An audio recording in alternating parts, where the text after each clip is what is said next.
sounded like Le'Veon Bell was waiting for us to listen to his mixtape, which dropped at about midnight, until he finally announced. And if you think I'm joking, you would be wrong. He dropped this news right after basically his mixtape came on Twitter and Spotify and all sorts of other social media sites. And look, this is something that I think we all knew was happening. The Jets were clear in a way the front runner here. From my understanding is they made an offer they felt very confident in. Breaking news from the NFL, a blockbuster involving Odell Beckham Jr. The Giants have agreed to trade their star wide receiver to the Browns for a first-round pick, the 17th overall in next month's draft, as well as a third-round pick and Jabril Peppers, the 25th overall pick in 2017. Odell Beckham appears to be headed to the Cleveland Browns. The Giants agreeing to the deal. Yeah, I'm out at Brooklyn. Two monster NFL stories. Free agency hitting at 4 o'clock this afternoon. Officially about 8 hours away. All these deals will be official.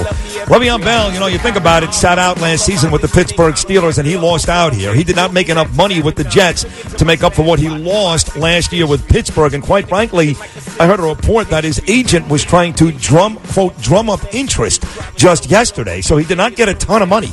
61's the most he'll make. He'll make about 53 to play with the Jets, but he'll be back in football in 2019, and we'll talk to the guy that covers the Jets on a daily basis for the New York Daily News, Manish Mehta, coming up in about 30 minutes. But, of course, the Beckham story, the bigger one, the Giants trading away their big-time wide receiver. Nobody does a better job of covering Giants football here in New York than Paul Schwartz does it for the New York Post. Also, author of You're Wrong and You're Ugly, the Sid Rosenberg biography. Can read Paul Schwartz's column today. Bye-bye Beckham. Odell sent to Cleveland in trade. Shocker. Here he is, our dear friend, Paul Schwartz. Good morning, Paul. Hello, Paulie.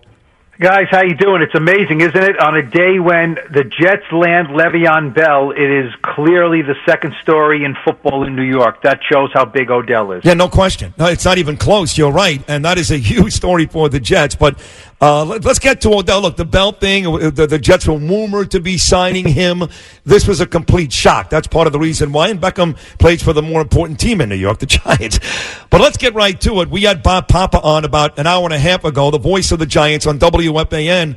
And I asked him if he was as shocked as everybody else. And his answer was, not really. Despite what Dave Gettleman said last week, there were still people in New York that thought Beckham wasn't happy here.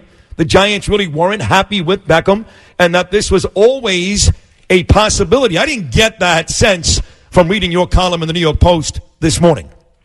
Well, where there's smoke, there's fire, right, guys? I mean, these rumors just wouldn't die. I did not think Odell would be traded, but I also did not buy into 100%. Dave Gettleman's, we did not sign him to trade him. Sounds an awful lot to me like when those college basketball coaches this time of year start saying, I have no intention of leaving whatever the name of the school is. Oh, listen, when I was in Miami when Nick Saban said, I'm not leaving the Miami Dolphins, and he was in Tuscaloosa the next day. Yes, I mean, this intention thing. So I totally agree that Dave Gettleman last August, did not sign Odell Beckham thinking, I'm going to trade this guy one day. But that was the beginning of the relationship. They took a year to figure this all out. And clearly, this is not about the Giants. With Landon Collins, the Giants looked at the player and the person and says, we love the person, we like the player, we don't love the player, therefore we're not going to pay him. With Odell Beckham, they love the player because he's a great player. They did not love what the person was and what he was doing to the team, and that's why, more than any other thing, this trade went down. Well, what was he doing, Paul Schwartz? Listen, we know he's, we think anyway, my perception is he's a perpetual malcontent, a drama queen. He's trouble. When things went bad last year, he started bad-mouthing the Giants. But that was all underplayed by most sports observers. I mean, I didn't hear much. This must just be the tip of the iceberg with this guy, Odell Beckham Jr. There must have been some stuff behind the scenes that caused them to get rid of him. Well, you know what, Bernie? You're right. You're right with this. And I have to admit, I underplayed some of this. I see Odell as a good teammate. Now, this is not a popular move in the locker room. The players liked him. This is not a bunch of guys getting together in the corners of the locker room saying good riddance to this guy. Now, there are people in the building that are saying good riddance to this guy. There's no doubt about that. That's the difference, is that this was not a player-driven performance-driven deal. This was look, Pat Shurmur clearly was very upset with that ESPN interview last year. Yep. They dealt with this guy for a year, Pat Shurmur. He's a middle-aged professional coach. He tried to make this relationship work. It was not a disaster of a relationship, but look, there's no doubt that Gettleman and Shurmur and ownership got together and said, and this is what was told to me, the phrasing was, at the end, the cons outweighed the pros with Odell. Exactly what I said to Bernie this morning. Fact is, 5 years here, never won a playoff game, had 4 losing seasons. So with his magnificent numbers and his amazing catches and all that great stuff, it did not amount to victories for the Giants, which, by the way, makes everybody expendable. So my question to you is this, and this is the only thing that'll be bandied about today. Was it worth it? Number 17 overall, first round. You get Peppers, who I think is better than Collins anyway. So they just replaced that safety position. But the contention seems to be that second pick in the third round, number 95 overall. Why didn't the Giants get the earlier pick in the third round? That's where people seem to be upset. Do you think the Giants got enough in return? Well, I at first glance said there's no question. I looked at this and was not blown away. I felt the Giants needed to be blown away. If there was a second-round pick in there, certainly the higher of the 2 third-round picks the Browns had would have been more attractive. But you know what? Look what the Steelers got for Antonio Brown. I mean, that was a clearly devalued situation. Everyone knew they had to trade him. The player devalued himself. He got more money out of it, no question, but he lowered his value in the trade market tremendously. And for folks that don't know, by the way, the Steelers only got a third-round choice and a fifth-round choice in return for Antonio Brown, whose numbers have been every bit as good as Odell Beckham. I mean, that was just a complete dump by the Steelers that said, we have to get rid of this guy, we have no choice. This was not the case with the Giants. I was not blown away by it. Now, if Jabril Peppers is a better player than Landon Collins, as you say, Sid, then this was a better deal because I don't know if that's the case with Jabril Peppers yet, but it fills a need. Look, Odell is the most dynamic player. Who the Giants get at 6 and who they get at 17, Odell is a dynamic, great player. But now let's see if the Giants can methodically build their roster now and start getting smart with some of these moves.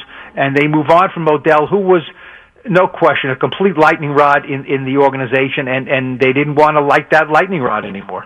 Just a sidebar, Paul Schwartz from the New York Post. Jabril Peppers from East Orange, New Jersey, went to the world-famous Don Bosco Preparatory School out there High too, yes. in Jersey. So a local boy coming home. But anyway, let me ask you this question. Your colleague Steve Serby and other people are saying it's time for Eli Manning to go now and start anew. What do you say, Paul Schwartz? Well, look, I mean, there's no question the rebuilding team and the 38-year-old quarterback does not mesh. I don't think Eli is going anywhere. He has a $5 million roster bonus due to him on Sunday, okay? So this is not going past that by any stretch because they're not going to hand the guy $5 million and then say the next day you're out of it. And if that's the case, then where do I sign up for that, right? Here's $5 million and now you have to retire. I'll do it right now.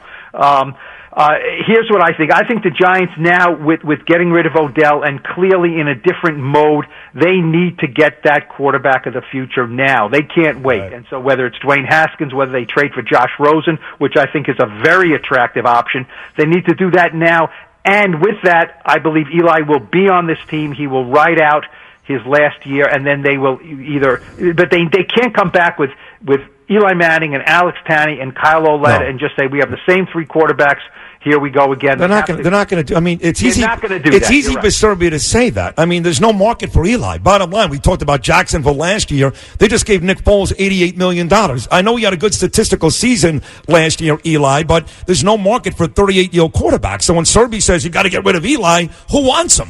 I mean, you're better off just letting him play a couple of games this year, groom your next quarterback, and really worry about 2020 as the future with Barkley as the organization. It's not like there's a line of teams out there who want Eli Manning. There's no question. It's not a trade scenario, but you can just say, look, Eli, we love your service. We love you. You're in the Ring of Honor. Great. But we're letting you go now, and now we have $17 million for who? In salary cap. But for who? Who's going to play? You don't trade him. You just cut him. But who's going to play then if you cut him? Who's the quarterback? Well, then you get Josh Rosen, you get Dwayne Haskins, or you sign some mid-level guy. Here's my take on that, Sid, is that what good is that $17 million in cap space? Free agency is basically over, right? You've let all these teams buy all these premier player. So that makes no sense. If they were going to cut Eli Manning, they had to do it before this week, and now they can go in the market and sign some guys. So that makes no sense, and I think Eli will be back. Just one final question, Paul Schwartz from the New York Post. Odell Beckham Jr., let's go to him. He spoke to Kim Jones. He said he was still digesting all this. Do you think he's happy this morning, or do you think he feels like he was betrayed?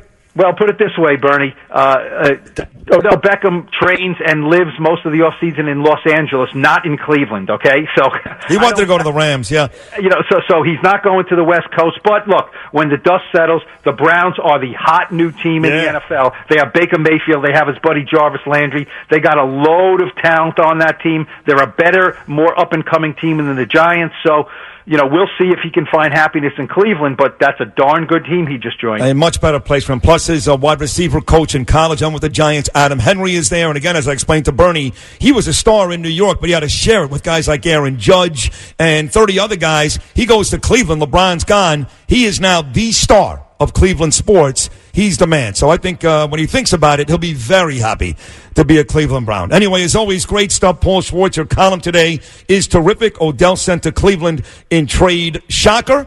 And have fun with the Giants. Next couple of weeks should be fun. Free agency hasn't even started yet, right, guys? Amazing. It is amazing. That's right. What a day. And then the draft coming up next month. And the Giants, of course, now with 2 first-rounders, picks number 6 and 17 overall. As always, Paul Schwartz, great job. We'll take a short break. Manish Mehta talks about the Jets coming up in about 30 minutes. More of Bernie and Sid right after this.